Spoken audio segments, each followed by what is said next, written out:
I dreamed a dream the other night. All in my arms I had her, but when I woke it was a joke. But Nanny and Papa would go back to their home at Lundy, and I'd go with them, and he had in his bedroom, there was a big tall machine set in there, and I come to find out it was a Victrola.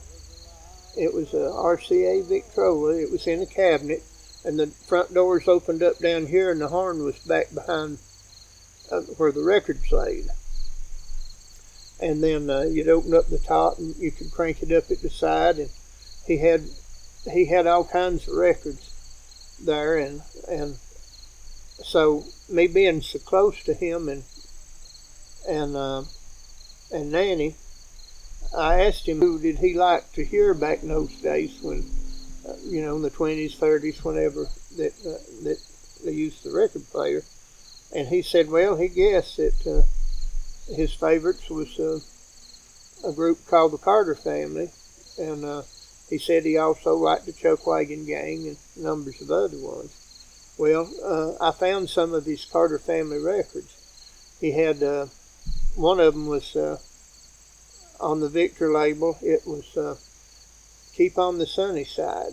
Keep on the sunny side, always on the sunny side. Keep on the sunny side of life.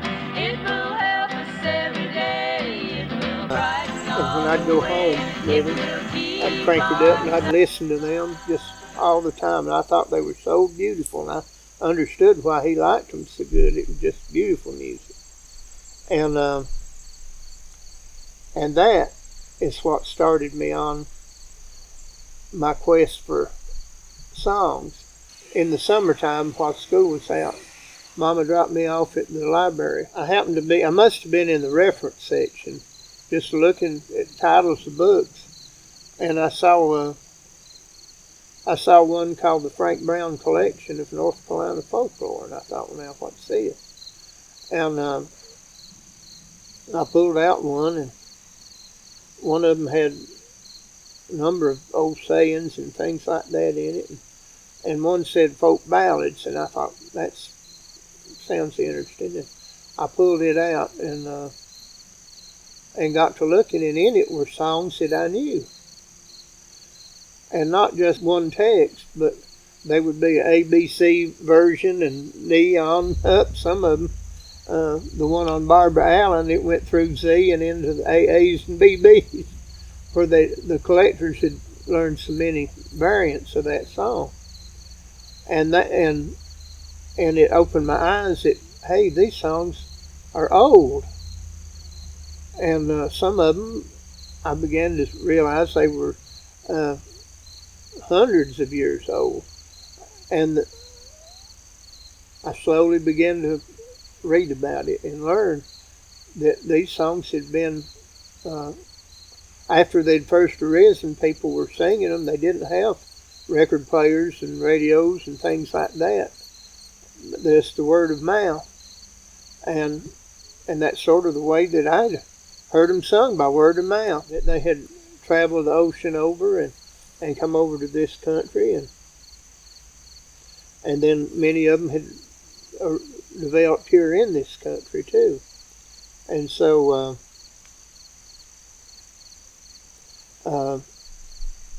I use that as a starting point in which to learn about the origins of some of this folk music and what it was about. And so that really whetted my interest up even more. In those days, all people had to keep knowledge going was their memories.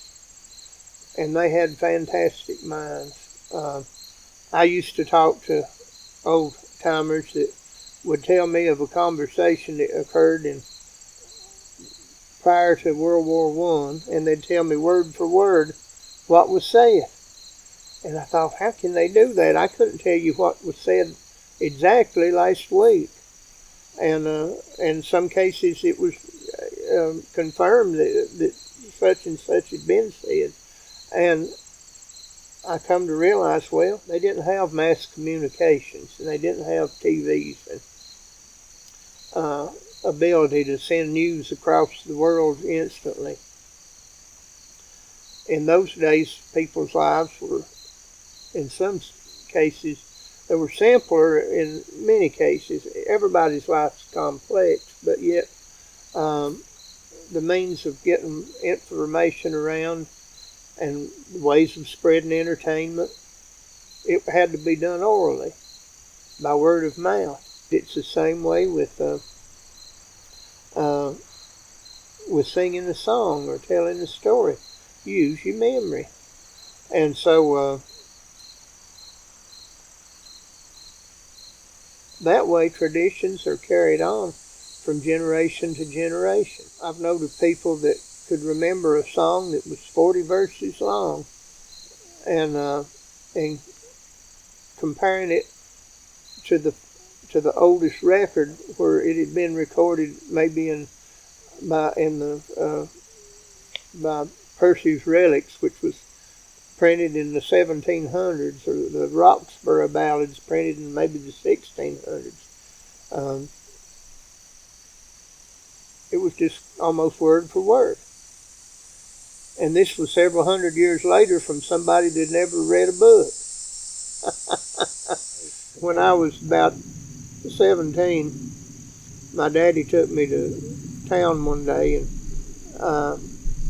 he bought me a little handheld RCA tape recorder. It's about that wide and about so big, but it would hold a 5-inch spool. And I began to record the old timers and singing on that.